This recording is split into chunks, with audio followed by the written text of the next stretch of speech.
Dictation 100 शब्द प्रति minute start होगा 5 सेकंड बाद।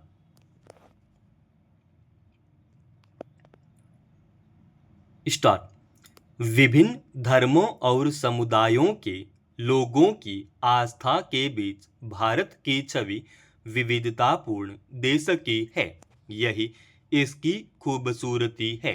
इसे आस्था से परिपूर्ण धर्मपरायण देश भी माना जाता है।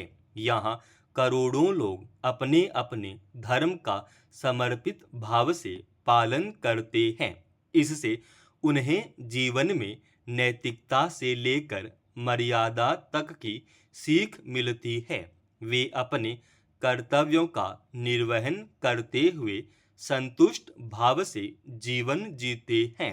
यह धर्मपरायणता ही है कि जहां बड़ी संख्या में लोग अमरनाथ की दुरूह यात्रा करते हैं और तमाम कष्ट सहकर तथा खतरे का सामना करते हुए भी अपनी आस्था व्यक्त करते हैं। इसी तरह लाखों लोग कुंभ स्नान के लिए एक स्थान पर जुट जाते हैं।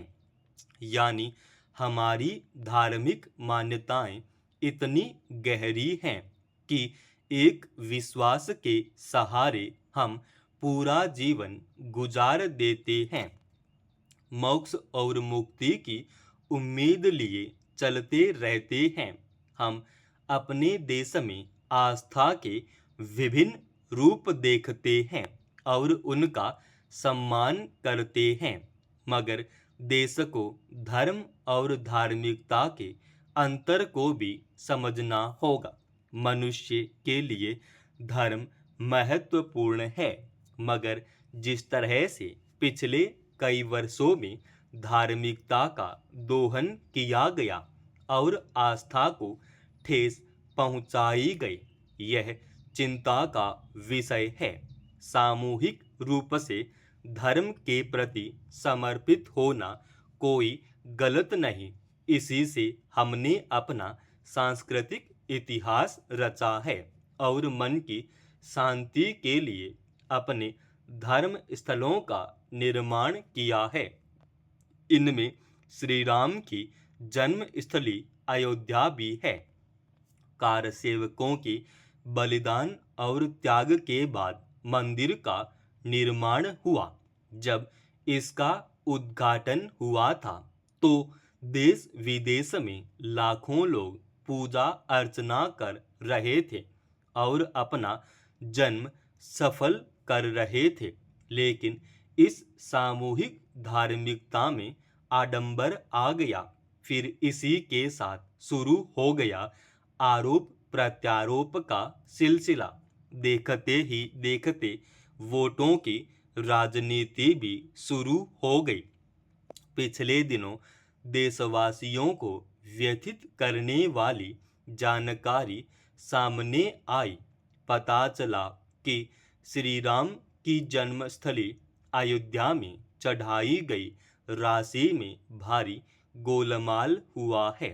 सवाल है कि मंदिर में न्यास होने और पूरी व्यवस्था के बावजूद दान तथा चढ़ावे की चोरी कैसे और क्यों हुई।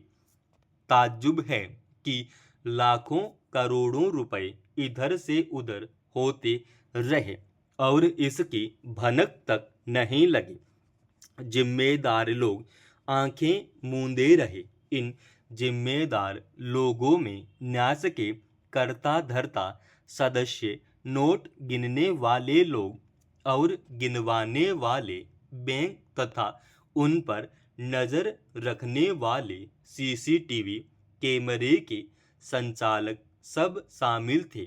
सवाल यह है कि इन सबके रहते अमानत में खयानत कैसे होती रही।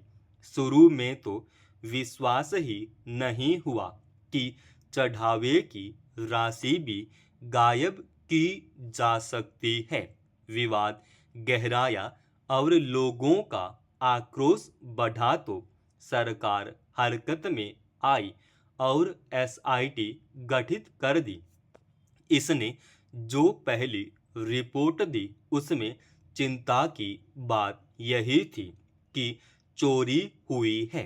चढ़ावे को गिनने के स्थान पर लगाए गए सीसीटीवी कैमरे से पता चल रहा था कि मंदिर में चोरी हुई।